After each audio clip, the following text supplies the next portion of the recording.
tai o le pula mai a fei, fa poi la autu manu, le fio le eukalestia le baunga paia nei, o tula iatu le ava mal faloalo, le fai lo uleo ma to te fa lo iatu ai, la Afioga Akiepikopo Mosese Tui, Vitolio, le fio mai le Matagaluega Malie Imakulata, la fa maluai le tatu puleanga le nei aso, le tatu sulfanga, al sulfanga fule nei o le nei Matagaluega, ma tu talo la malanga fa apostolo wa feai le Matagaluega, fia fai o matu loto, fa tai le fio mai, ma tu talo i kalesia saa wa le nei aso mo le nei Matagaluega, ai mei se le aki puleanga sa moa pia lo tatu sulfanga.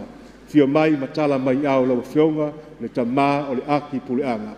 No ue o le tua, tu fataso tatu au, fa fiolai le malanga sa, le malanga fa apostolo, le tatu tama.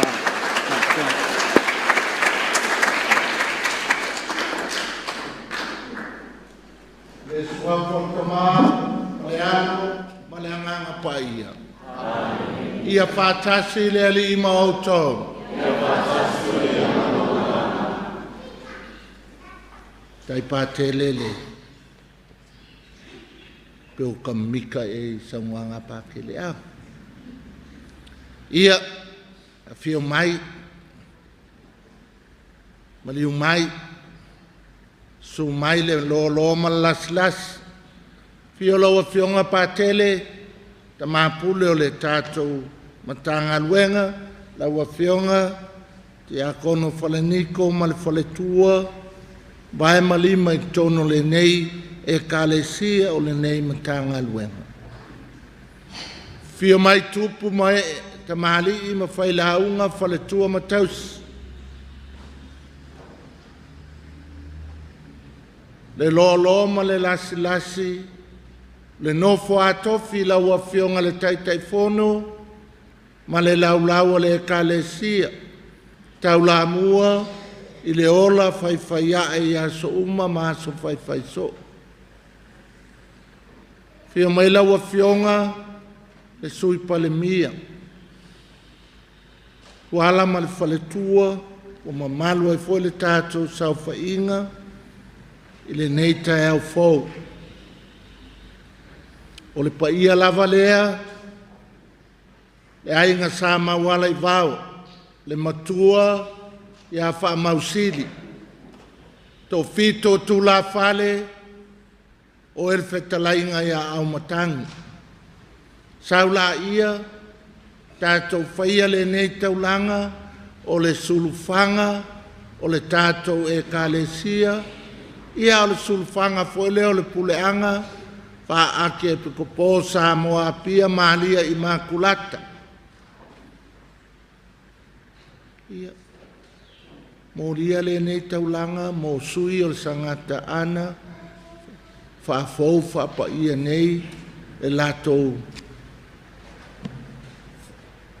lato ofo alofa, le lato au nanga, le vaenga ma le aingo le kalesia. O le aso foi nei vai teime o katina le pio, e wha au uai le au ostaulanga le aso valu, o te sema, le aso Malie Imakulata, to tele lava le au ostaulanga, e wha mamalu nei, tato tatalo, mo le au ostaulanga, e lako anniversaries of ordination, le aso valu, le aso nei, ia mese foi a tato, am ia foi le nei malu ma le tatou e kalesia e sulufanga fatasi ma le sulufanga a le puleanga atoa.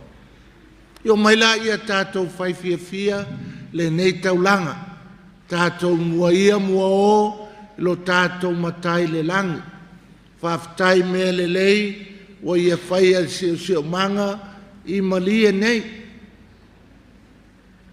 Lana tausinga, o le aso whaingata, o aso le lei, au lea lava e ola le whātotua, ma le tātou e kalesia.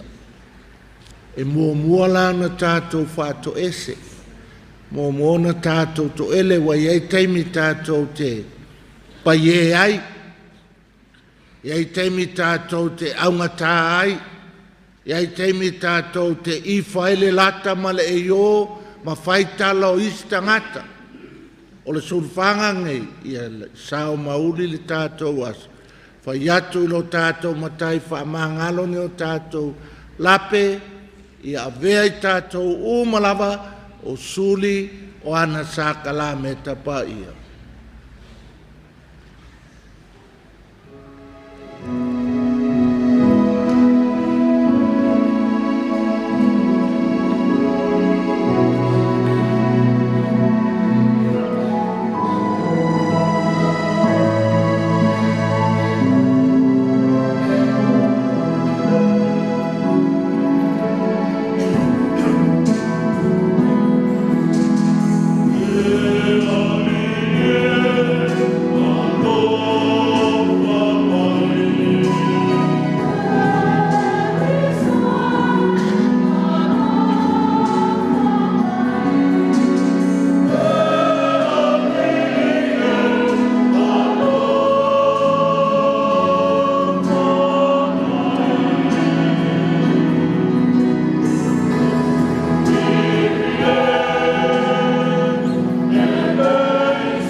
Ia alo whamai a te tātou le tua e ona le mana uma.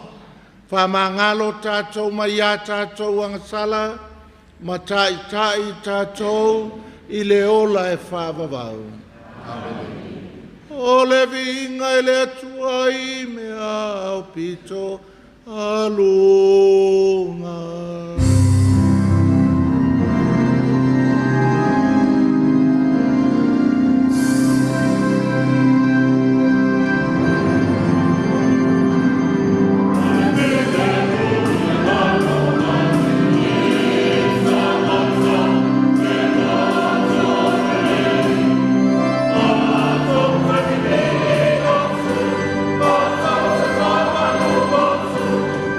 Oh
Le tamaina e saunia le tau po Maria, e a veo tina o ngā olo walo, na e whāto mua ina lo na wai le whālotanga, na o mai a ke liso i lo na maliu, na e tau si e au noa maleang sala, mai lo na whāto atupu, whesosoan mai ai mātou, Iana talo sanga ina ia mātou wola i au luma.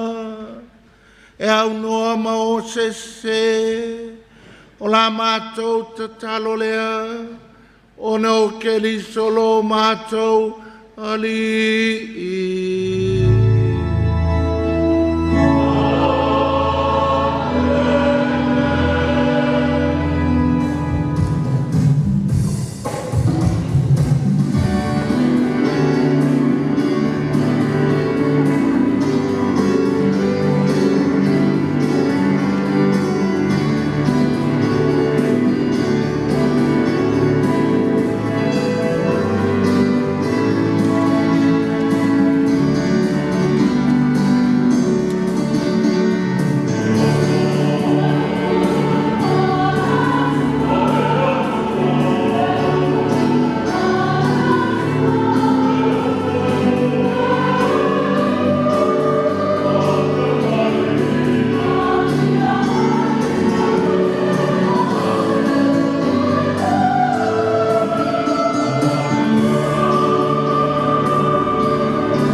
O le wholofolanga o le upu, mai le tusi o le kenese.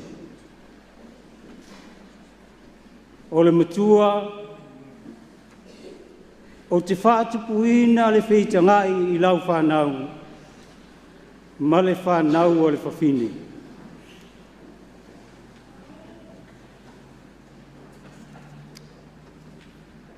O na wala o atu lea o le li le atua i a atamu. Ua whape atu i a te ia. O whea o iai oe. O na tali mai lea o ia. Na o whalongo atu i lau si upofonga i le whātoanga. O na o whewhea i lea. A ua o le lava la waa. Ona o lafi lea. Ua whetala i atu o ia, o ai ea o ana tau atu i ate oe ua e le lava la wā.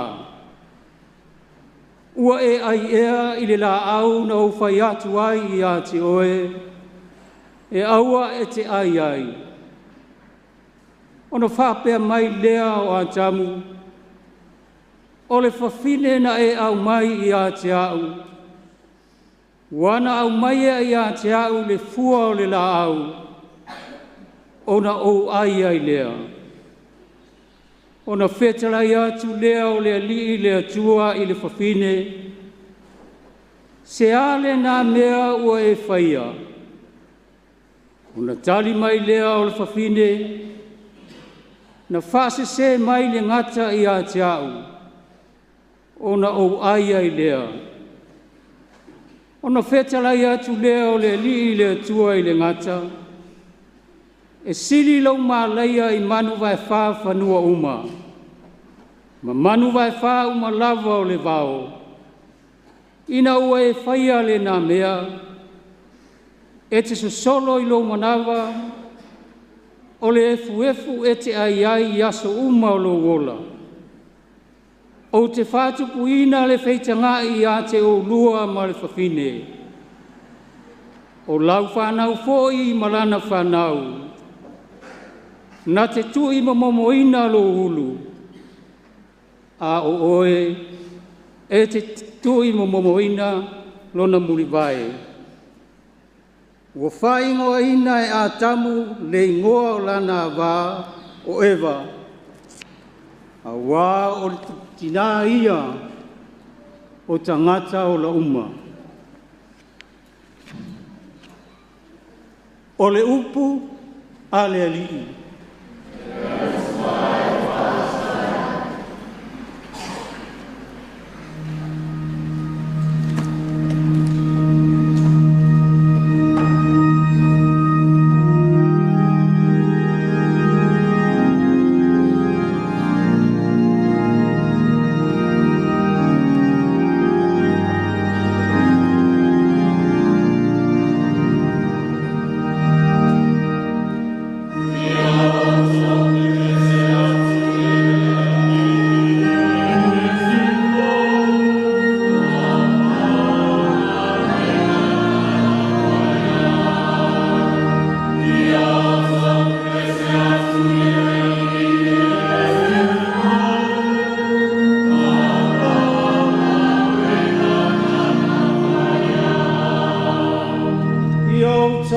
pese atu i le lile pese fōu.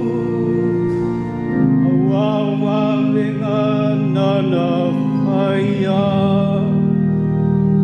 Olona au tamatau, olona lava au paia. Wea whai ai le ola tanga.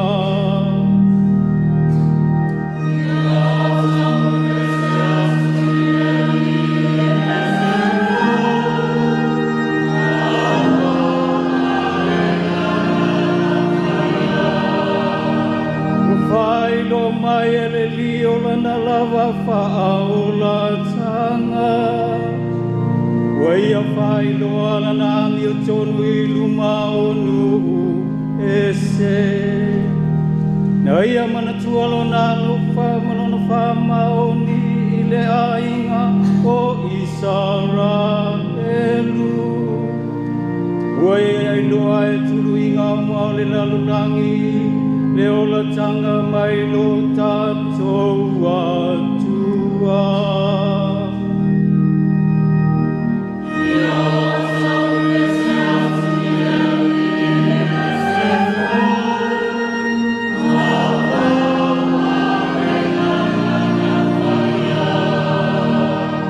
Ia lalangai le ali le lalolangi umai.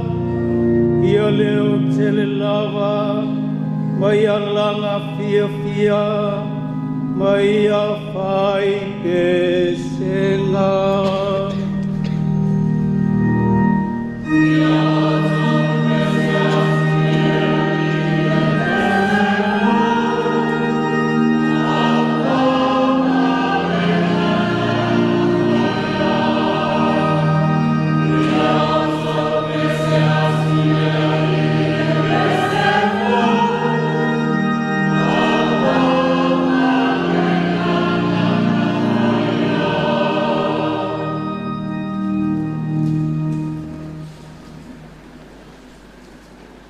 Lona lua o folfolanga, mai le tusi a Paulo ia Efeso. O le matua, na ia fili a mai ia i tātou ona o Keriso, a o lei whaavaina le lalolangi.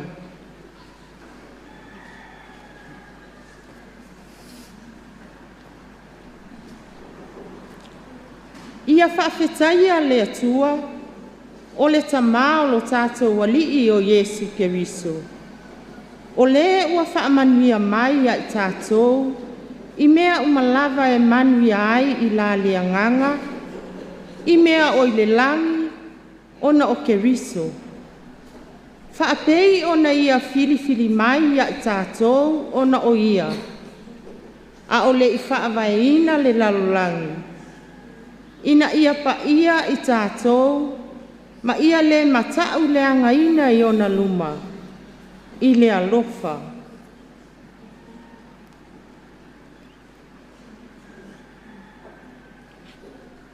Wana tōwhia I tātou wana mua, ina ia avea mata mawhai mana, ona o Yesu Keriso. E tusa ma le pule tu noa alona finangalo. Ina ia vi ia ai, lona lava alofa tu noa o sirisiri. O lea uanga le lei fua mai ai o ia ia te I tātou. Ona o le ua alofangia. O ia lava ua mātou maua ai le tofi. O I mātou na tofia na mua. E tusa ma le finangalo o le ua matua ngalue I mea umalava. E tusa ma le pule alona finangalo. Ina ia avea I mātou mala e vi ia ai lona mamalu. O I mātou o e na mua I wha moe I a Keriso. O le upu a le alii.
Se walofa ia te oe le walofaina wa ia te oe le alii.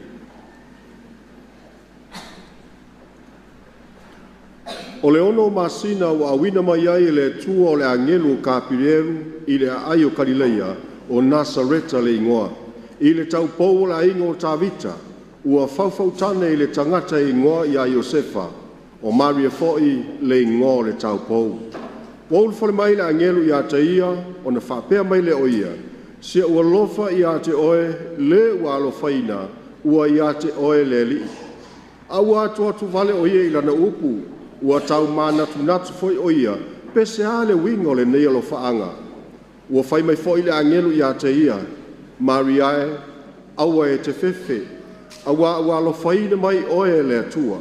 Whaauta foi, o le ato oe, ma e whanawina se tamatani, e te whaingoa i a te ia o Yesu.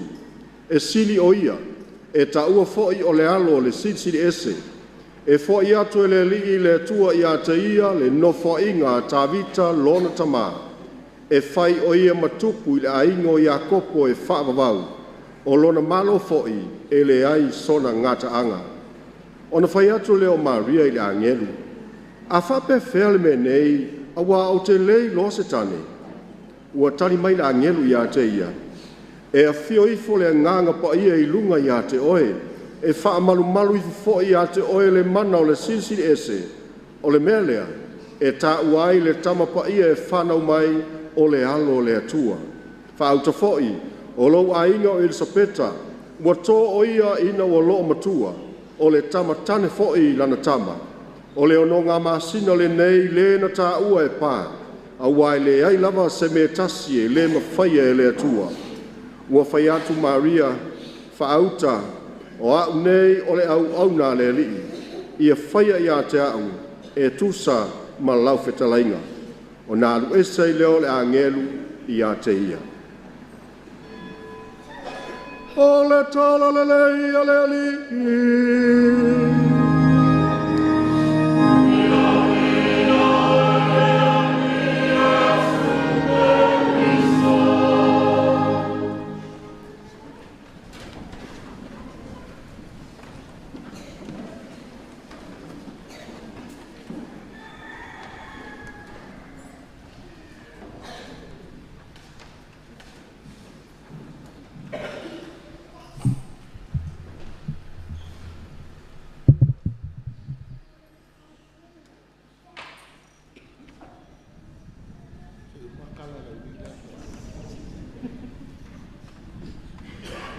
Paia kui a mai ui kua le Afioga Akiepikopo pe wa lolu.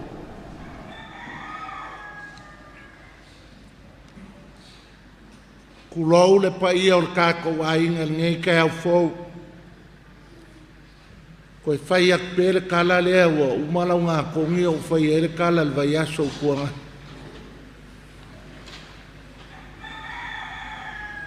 Ore ngu mo mua o ma kuo po pua.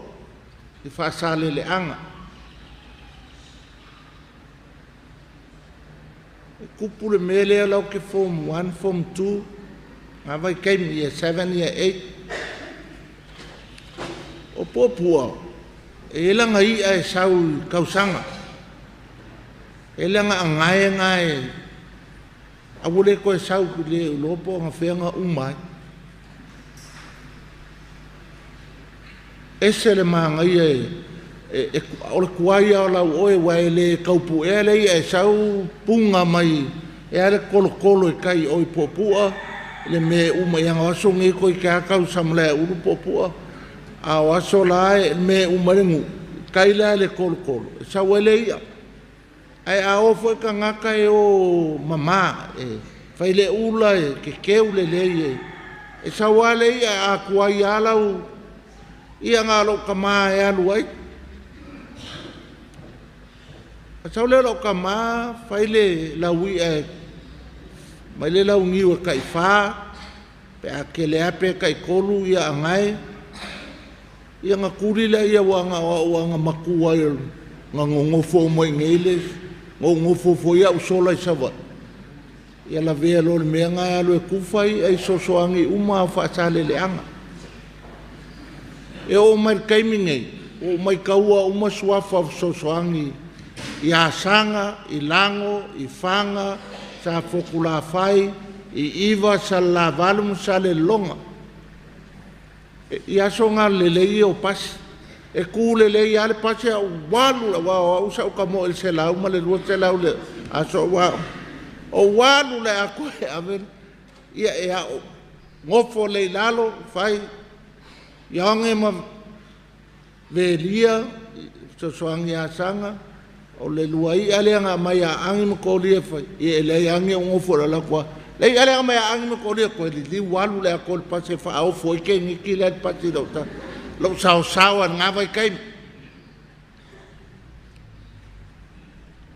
ai la le si uleo le mau yo kalinga e li liu loa pafkai a angi mo ko le fa manguia le kua ya o Mose e lo Mose o Mose ha ule fa ela o ka le kalanga so soangi uma o asanga o yangi ma le lia o lango o Yose ma oi wangalo kolo o fanga o kori o foi le ngor so soangi ma se felinga sa fo kula fai o sefo ngalo le ngor farkua o Iva o Pongi ma Miriama o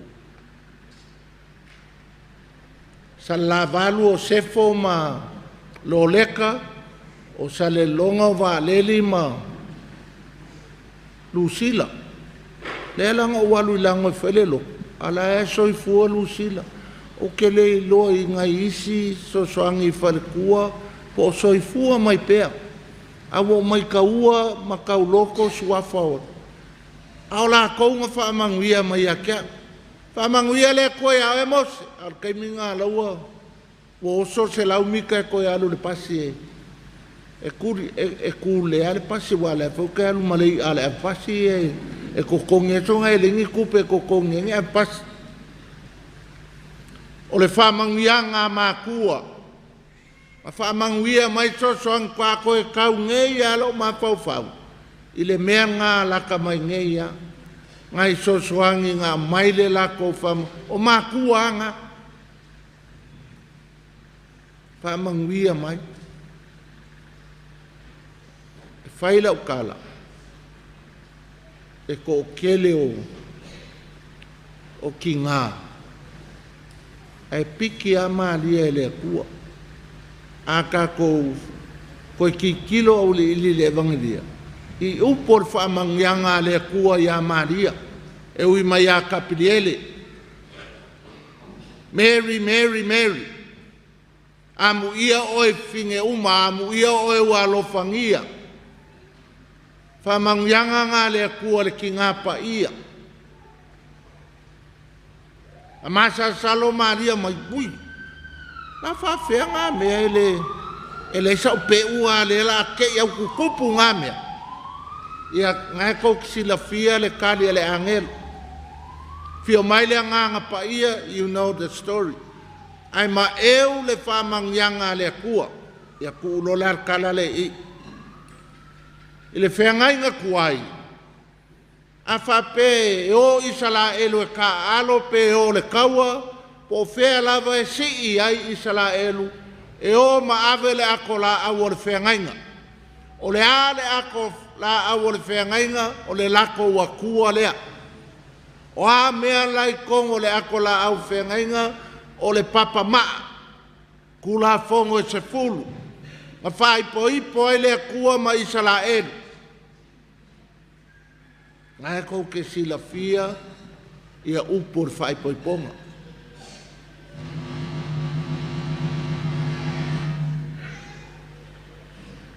a whape ia so ala sa o le si yungi malo si ai ngai sa mo le yungi le a kua masanga ia wale koe ia kuanga ai o le misa so pe a whaika alongor karika wale ai se yungi a kua masanga sa ia a whape ala o mai isala elu ka alo maa whenga karika e o mai isala elu ma o mai le lako ako la awal whengainga. E o ma ave o le ale lako angava o le mako wakua le make o mako. Kako koe or ki ngā paia. O aile ki ngā paia o le ako la au o le whengainga. O le ako la au o le whengainga fau. Ai se a o Malia le kape ngā kulo mua mua lea. O le kape ngā kulo ngā ola maku ai le upo le akua. Ngā whaafai lele le whengainga i le laualo ki ngā paia. Wheme kupu mai ia me ia ngā whamai le angelo Maria amu ia oi whawhinge uma. Ua tumu oi kalasia upu ia o le whaamangianga. Sau sao ar whaamangianga le akua ia Maria le mafu ai le asor ngei. O le ale Maria le Imakulata o Maria i le laualo fofo ai le upu e au noa ma se palpala ma se elele ai sa o ngā whamai le akua ua tumu oe le kalasia ua iate oe le ali o upu ia o le whamangianga o upu ia o le whengainga o ai Maria o le ato la au o le whengainga fau a ula la isi e kalesia ia kakou o ngol kakou whaaloalo ia Maria aua kakou ke pole a kakou malama le mea a kakou sila fia ma malama lama le lei e leo kakou nga whaia Maria o le whamangianga le akua nga direct alu sao ar ki ngā paia a wheme nga maua maela kakou maku palapala o lalo le la au o koluse whamai Yesu Mary Maria se o ki ngā whauta o lau kamalale. That's where we come in. Whauta Maria o lau kamalele. O inga whai makako sui yonge le so pele. Whamai whaila i o Yesu ia kākou, whauta le ekalesia i Malie nei o le kou ki ngā lea. E whai whi au ma o mai a yaso i au ma kausia i ngengo ia wharalio. Wa maliu si whai whi au. O ka loko whaangongo wa mariua leka ke lo iai o leka ke ngiusila. Le vai kei me orko viki e le mwhainga whioa anga whaapere ko viki e ke i whaia lia wa ulako o whaoa le la unga o la ngaso o koe ula iai i anga mea e mesa le wharisa o aso i le sistema le wharisangi o ka o le pesta ngai sa mo e o ale e kango whaapere isu e pa o le mai le mangai o le system sa iai ai wa alu le sistema sa warko inga o le sia so ai longan ka penganga sanga la unga mai o ka o ke irka ko au loku le e o lio o Yesu Cristo benga complain e ya mo nguku ka ngaka le o ke le o lio le asonga o ke irka ko e ka le sia e ka umai le kala longa ruo ka le long ngaluma mai ale o ke sau e piki aku lio o ai o ke ngia oe wa ngalo whea ka ika o le lopo istolo po kelenga mai sole whaila o kama ule vangamu loe Maria o Yesu o kama Maria pek leilo leia e lio ko kele si la fia mo ianga mea ai sa ole o Yesu o le kama Maria ala me nga mau le ka ko maku palpala o le kama Maria fa mai Yesu Maria fa auto la kama ngale le mele le nga sa le ka ko fa mangyanga nga direct le fa mangyanga le kua ya Maria nga manga kua Yesu e kalu nga ole kalesia e apuki longa kinga ia mau e ka ko fa mangyanga nga mai ele kua long kinga lea nga mai ai Maria o lau whangau lea o lau kama lea o lau e kalesia lea o le sulu whanga ngā lea ka kou ke whamangaku le asor ngei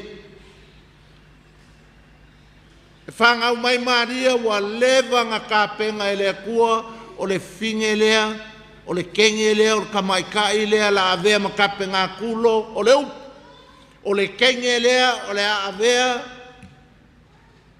ma ki ngā o le sinsili ese. A le mangaia i o upu ngā whaalele. A mu ia o e Maria wa tumo e kalesia, le mafua le sulfanga o Maria, the Immaculate Conception. E le aise e le lea o le soifua mai o Yesu, aise a wa oma ngā kofa le angelo, mai le akua Mary, full of grace. The Lord is with you. O iate o ele ali, ua tumu o e kalasia, o le winga ngā sulfanga nge. E mama le akola au le whengainga. E spotless, the covenant of God. Ia kuunga kala, pat o le lui la mo ko kou. O le upu a le loko mai. Ale a ese a o onga ne ia so mo mato. Matu ai. O le ase a o onga ngi Maria Imakulata mo le nei ekalesia. Ale le whapa ia ngi Maria o sangaka anga. Koe umiele lo kula wanga le apake. Whai pe anga o le. O ki ngau Maria o anga. Ma whangau mai lo Maria o anga mai o akimo, mo molin malmaru o kala i o le molinga. Le akua, o lau mea alofa lea mo maua le ngei kenge, ngei pepe, a wak. A e fia whaonganga, waila en maa ngai o upo le molinga.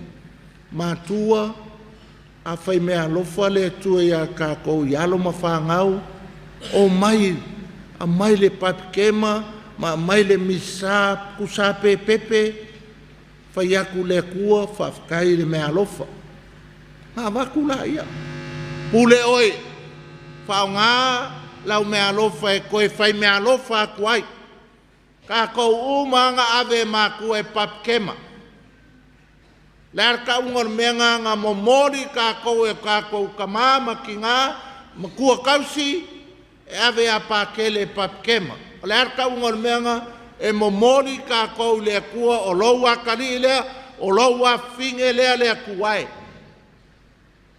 Lea ese a onga mo ka kou ngeas. O le ka kou vang ngofuai maisi e kalesia, e saulo ia Mary, le maangai aloa. Ka kou ke whalfangi umama e kalesia. Aka ke kalangoa loa, Mary, Mary, Mary. A vaila le kifa ko i se kale si le fie whaalongo. Ai se a. Ia, ka kele loa ka ika ia. Pat whafkaya ka ko we respect, we honor. Ko anga e lau ka ko lo salio. E lo pope, e lo Mosese, e lo cherry fai mai fauta o lo tinalea fauta o lau kama o Yesu alenga koe momori mai long kinga e ui mai ai le whamangianga ia kako o le manga ia ongo kako wa laulo salio pe o le alu o pasi e o mai kai o ele i le fai misar kai au waka kope ke le launga o ka kolo salio. Ai oka le maanga i o le kakalo pe e mawhauwhaunga e. Se o lofa Maria, tumu o e kalasi, o kalanga le angelo kapili e. Wa yate o ele ali. Manuia o e fine uma. Manuia o Yesu, o le fua le o lo walo. Vai le maanga i. Ianga o kako wa ese a kako umewha. E lo le la, e kope loko ke ufo e. E o kua umale alala o le pingo e vave ale alala. E vai la le o salof mani e tuman kai sewa e toele ali. Ola. O ka le pepelo ka ko loku i e fai. E vai pe o ka avari. Ai a ka ko au kikiri o le salofa Malie o le master e fo o le mea. Vai la le patu o le kalo. Malia pa ia e ka kou la lea. That's where we come in. Maria pa ia e tinao le tua. talo sia e mātou, a ula marka ka kalo kako ya Malie kango e whaelpa, e se ser kako solof Malie pa ya tina le tua, whaamanuia mai, then we go wrong. Malie pa ya tina le tua, ta talo mai moi mātou, ka ngaka ngasala, e mesar kako e kalesia, le kaimi ngei, ma le kaimi o lawa emo e maka la Afioki. Wale manga yo le kalo. Ele alu kako mawawau au le Master A7 le kako kalo le. Malia pa iai o le kalo le ale kalesia. Patu. Tinao le atua ta talo mai moi mātou. Now, tomorrow, ma le kaimi o le a mako kalioki ai. Ese le manga yo. Ai ke le lua moe, oi ai ke le moe. Fai lau solofa Malia moe ai le ngeia sa o le aso o Malia Imakulata. Mas wha manguia mai sosoangi uma o wha salele anga iau. Ai wha manguia mai le akua e ala ki ngā paia ia ka kou malava. Ka maiki ko uskai makua. Si ilunga limor ka maike le uskai long kinga. O ka le anga ko wa mi o mar ko pepelo so le a. Si lunga limor ka me ke uska yung makua. Elo fao vai ki nga ko a ku lunga fa pelim. O kai nice le kalesia. There's a future mo ka ko e kalesia vele uska yo ka making. A o ke akul makua awale awar komumu a fasi o elo makua fai ai e le fia Maria tina Yesu ila o mea ngai fai fakas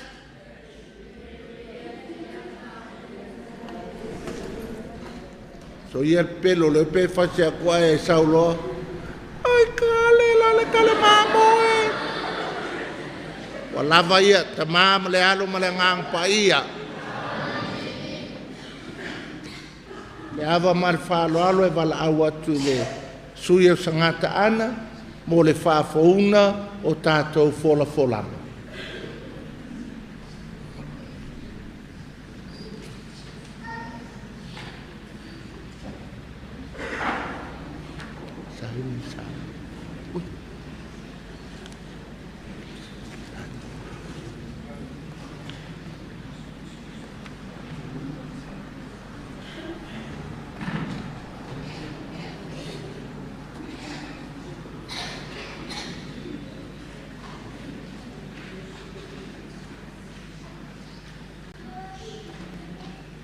E whaasa orko lenga.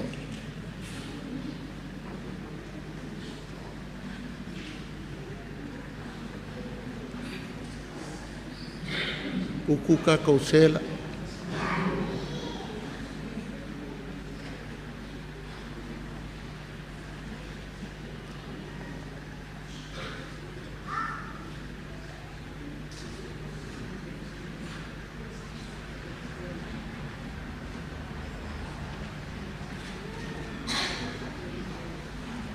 Fa mole ki ngā kasi alele ngā sau i e kau i au ko ke fefe o mai lumole e pikopo.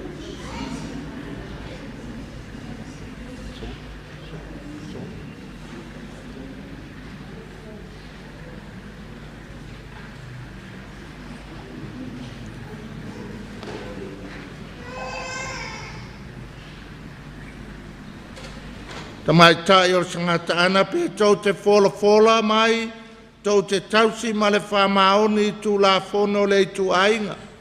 Pe tau te avea foi o tau mau au na whamaoni a sangata ana.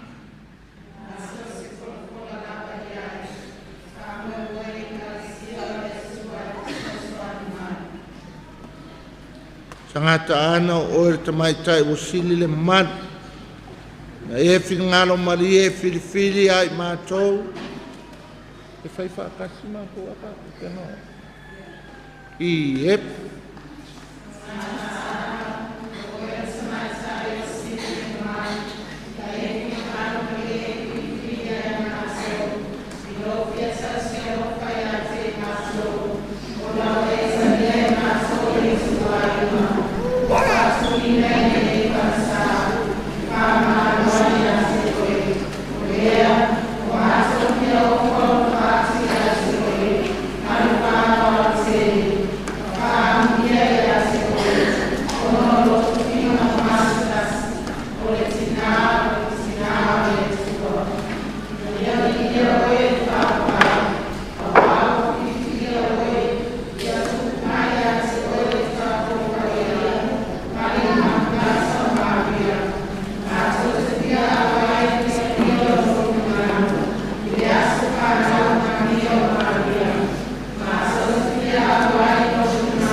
Lo tātou sosoani o le soafo le rile.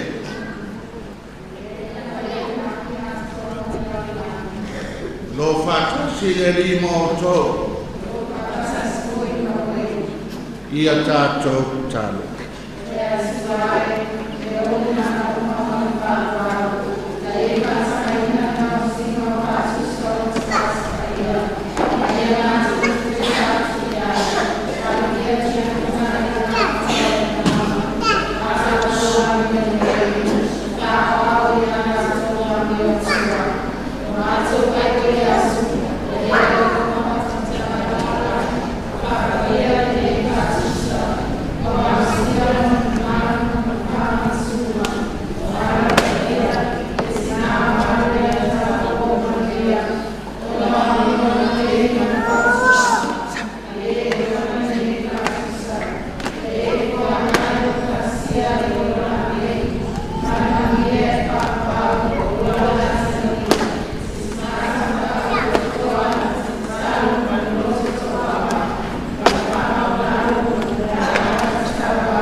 Ia whamanuia le tua le tau folanga mo le tau tau tō.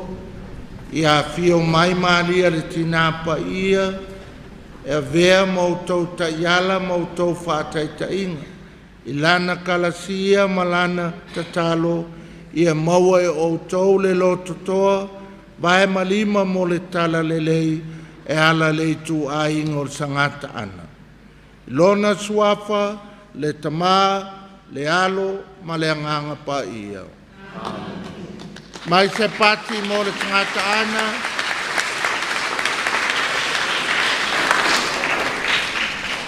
O le kele io isi me io skip. A le lau kango e whaapupua. O le tangata ana e lua mea kaunga ka au fe o kou. O le palau vale ma le faitala. E wa ayo ke sa wako ave ese lau kinge te a maua maua.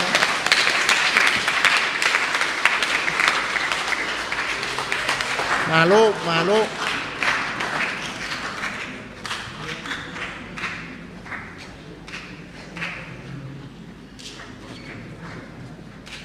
A fio mai mo tātou talusanga whalawa I tele.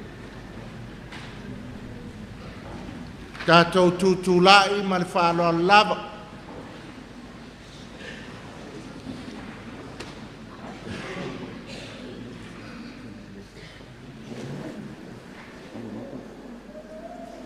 Tātou talo mo le tamapa ia, tai o le kalesia ni nei lalolangi, maua pea lana tō whāma i le atua, a wale taitaina o lana e kale sia i le nei lalolangi. O le tātou o le ngalea i le li.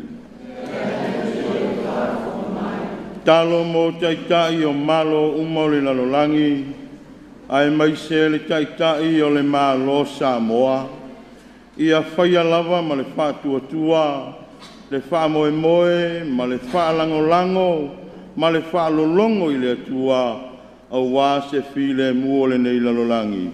O le tātou o le ngalea i le li. Talo mo i la tau, alanga ina pea le leo, le fia ai, fia inu, fia ola, fia mawani meno no foai, wā whātia le fōlaunga, o pe taua inga malo te tele o le lalolangi, tātu te talo i le atua, ia iai luna anga le lei, malona file mu ia i lato uma. O le tātu o le ngalea i le li. Talo mo le whainga malanga whai o Samoa i le nei tausanga, iai pea le anga le lei, ma le file mua le atua e lawe ina ai tātou, mai mala ma pua ngāle nei o langa, ai mai se o le fili maana ngā luenga. O le tātou o le ngalea i le li. Mana tua i la tau, whata o tolia i maptianga o le tino, tonu o le whale mai o nuu maainga, ia iai le wha malo longa le atua mo i la tau. O le tātou o le ngalea i le li. Talo sia na ia tātou whanau Samoa, male lalolangi atoa. Ia iai le angalelei ma le file mua le atua, ai maise o lana whamalo longa mo i lātou uma.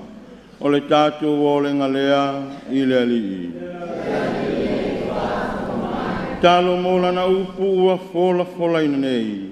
Ave ia o se tai ala mo i tātou i nei vai aso, i fuafuanga i tonu le ainga o le kalesia ai maise o le malo Samoa. O le tātou o le ngalea i le li.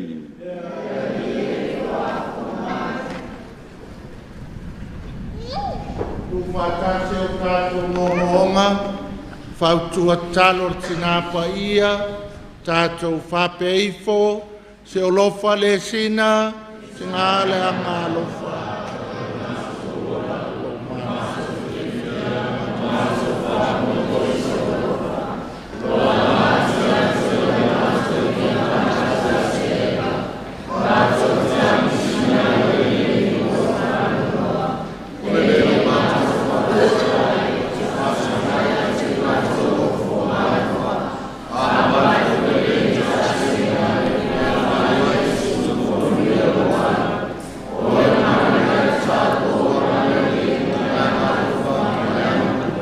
Tātou o lenga umalawa, ona o keliso, lo tātou alii.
No le tua yo tau talo, ne ia tali leia la tātou taulanga, e le tua le tamae ona le mana uma.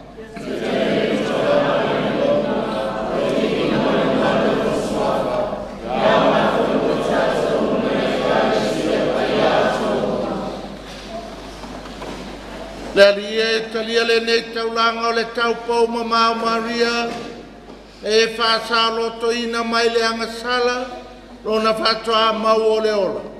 Fe soso ane mai ai mātou i ana talo sanga, whasa loto mātou mai a mātou angasala. O la mātou o le angalea, o no ke li solo mātou ani.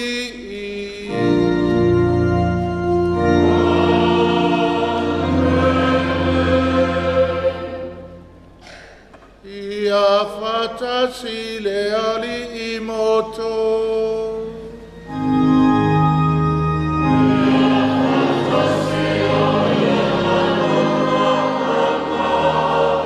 Inasi ayo toloto.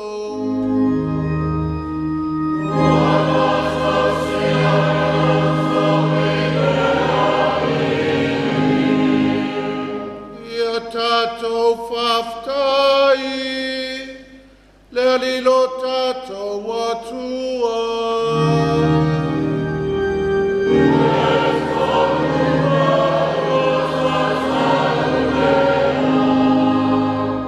le tamau le atua soifua fava ue o le malo simalava e mimita i mato e faftai a te oe o no keliso. E te le le whātangaina seila, e te le i whātangaina seila, o le angasala a tamu e pai le tau pau Maria. Ua tumu i e le kalasia, ua tonu o i a veo le tina, ua whea ngai malo walo. O lau whailonga fia fia i le kalesia, i lona amatanga, fola folanga lona atoanga e pei e whatoano fotane, ua pupula ai le mata ngofi. O ia o le tau pau ua sili lona mama, o ia ua filfilia e whana ua lo walo. E tamai mamo e avesea a mata ua ngasala. Na e filfilia mai fafine uma, e avea mau fautua i a te oe, ma lo mata u whātaitainga i le ola a miotonu. Ma whanga ia mātou whātasi mā ngelo mā le kāngelo, au pai au mai le langi, au lātou suina la lātou pese whaitu mau, o lovi inga.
Le rie we matua paia lava.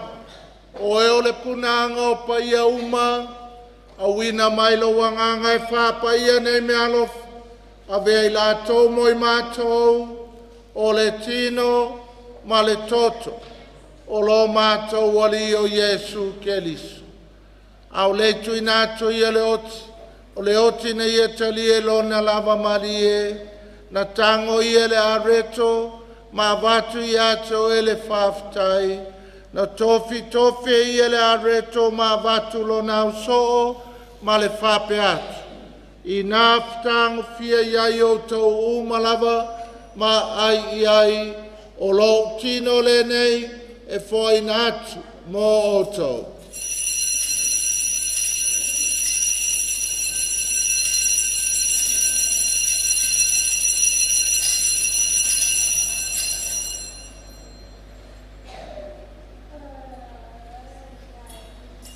Ai al tau maftangan tango ia le to e watu ia te o ele whaftai ma le vi inga tu watu le ipulo na so o ma le whape atu i nā aftango fia iai o tau umalawa ma feinu iai o le ipule nei o lo toto le whenga inga fau ma le whawawau o le awha malingina mo o tau matangata uma mo le whama ngalo ina o angsala Yo tau whaia le nei sauninga ma whama natu i a te a.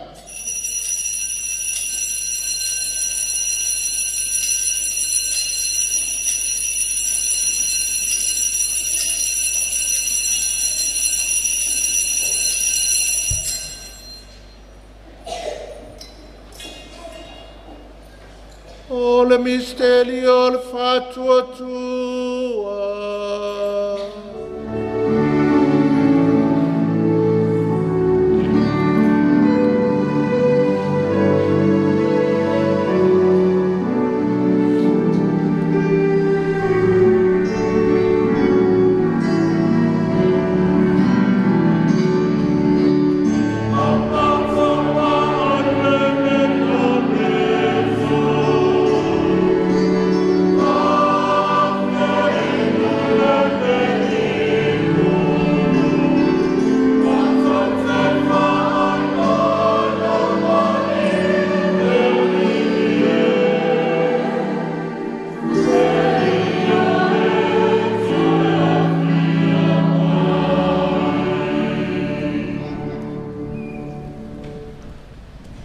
Tungolon maliu malona toe tu mātou te moli ato le tamae, le nei areto le ola ma le nei ipo le whaoletanga, mātou te whaftai atu i ato we alo iei mātou e tutui o luma, mau auna i ato fe soso ana mai a mātou uma, o ewa mautu whaanga le tino ma le toto keliso.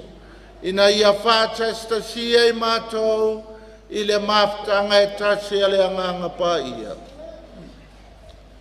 Le ali ia e mana tualu e ka le si alo langi atua, e mātou le alofa whātasi, e whalani sisi lo mātou ta māpa ia, Akiepikopo Mosese, ma le tuainga sa uma, pāpelo ua poto, a mautu whaanga mo laua fio, e mana tualu tina ia Lucia, e uso ia sua afoa besi ia whātau lo lani, le nvarawina mai la ua le nei o langa, le pāpsonu o ti whātasi ma keriso, pāpena fule mautofi la ua lo lato e tu, e mana tua mātua uso matua whāwhine, o foi atu lato malo longa, ma le whāmoe le toe tuae, e te ria i lato whātasi tangata mali uma, i le māmalama o laua fio, ia lofa mai ate i mātou umalawa, ia mātou au ngā, mātou te au whātasi, i le ola whāwawau, a māwia le tinatau pou le atua, sa ngātou Iosefo lana tane, whātasi ma apostolo, sa ngāta Ana, sa ngāta Faustina, pope sa ngātou au le pau le rua, pope sa ngātou pau le ono, ma le au pa ia uma, o e na whātu nei no lofi le ngālu i tūpulanga uma, mātou te fia vivi i whānene whātasi, mai lātou i laua fio, a lātu lo walo o Yesu Keriso.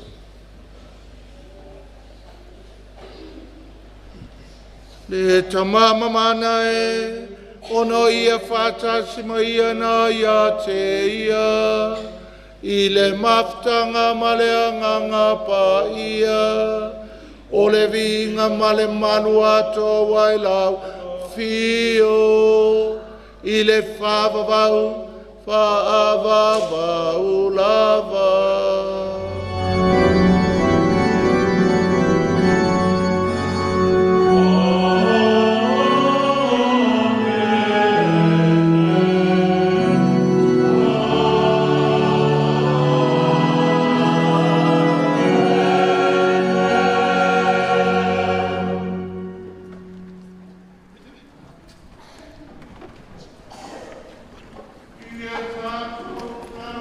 talang lang ulit tama. Let talo na wow keliso mo tato.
Le file muyo mato waso ilo walofa muti muti vale fasa mato mele angsala pui pui mato mayatu marunga uma amato fata tariatu male fa mo fia fia mole fio mai mato faula o Yesu Keliso.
Le alia Yesu Keliso ne fai atu lau apostolo, o te tu atu ia te o tolo filemu, o lo filemu o te foa ia te o tou, awane e sile sile ia mato wansan, a le fatu o tuo lau e kalesia, au mai a mato le filemu, ma le tase o lo malo, le ue soifuai le whavavau lava. Amen. Ia ia te o tautu maule lofo Keliso. Ia matasi Taulaga. La tau feofo fai nei le fai longa o le filemu.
Pauta ya Yesu Keliso.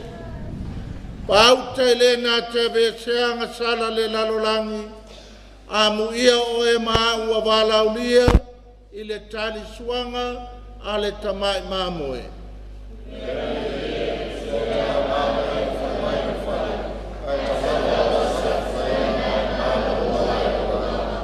Bertino maltoto Keliso mawe tatou le ola e whavavau.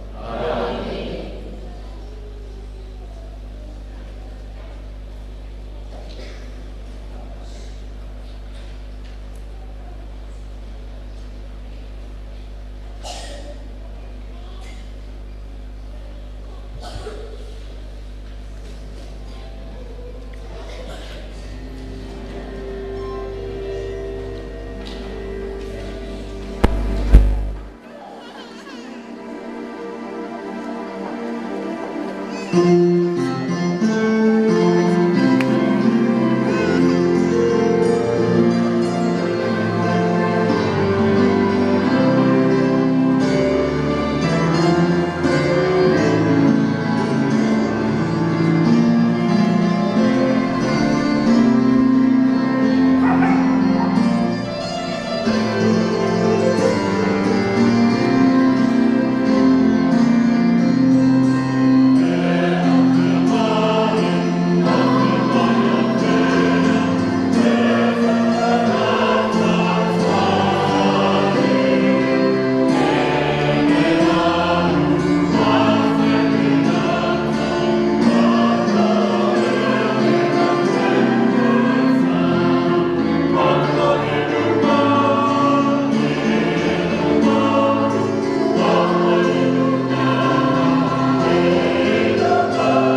mua no fatu lou i le fio palilo lo tatu ali lona no fali pa ia le taiao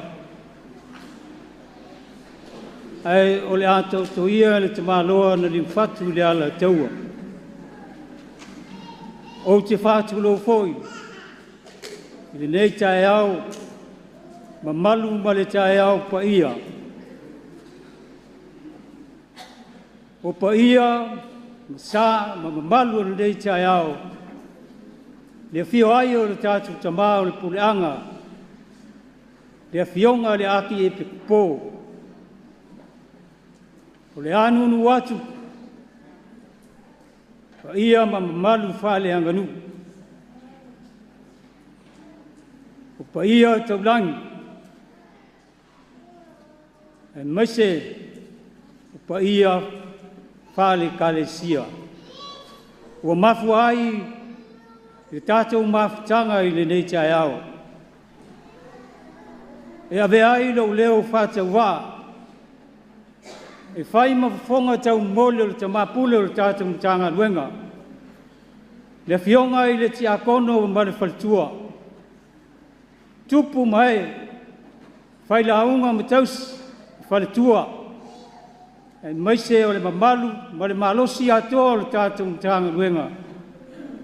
O te whale o inai le nganga whawhitai i le nei taiao i lana Afioga ina ua mawhai o na tātou whatasi ma ose o sia le Taulaga Paia o le Misasa e whaamanatu ma whaamamalu inai i tātou sulwhanga i le nei asu ma ria Imakulata Paia o le mātou te talo alofangia e le tua lau Afioga le Akiepikopo ina ia whatumu la utu.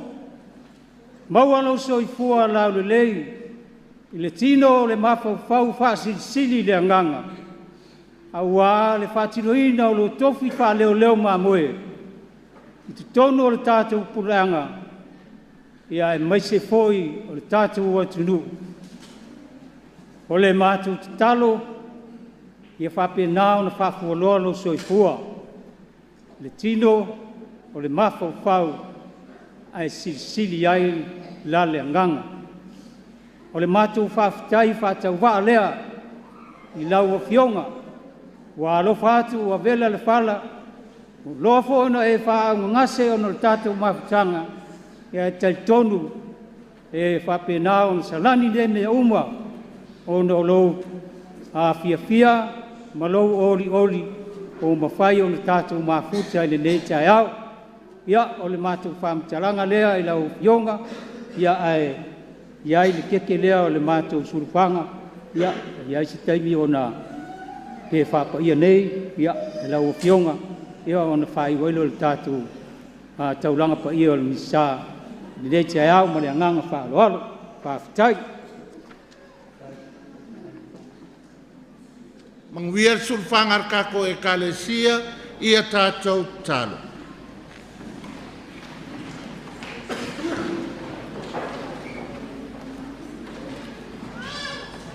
Le ali elo mātou atua elo alofa, na e whilwhili ai Maria taupou, whaasao loto ina ai mai le angsala.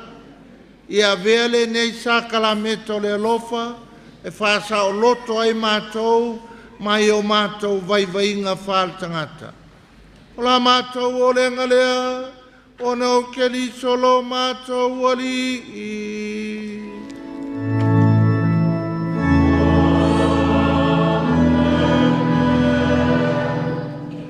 Ia whātasi le lima o tau. Ia whāmanuia mai le atua e ona le mana uma, le tamā, le alo ma le anganga paia. Amen. Wa mai al taulaga ina oti o tau le manuia ma le file mu o keriso.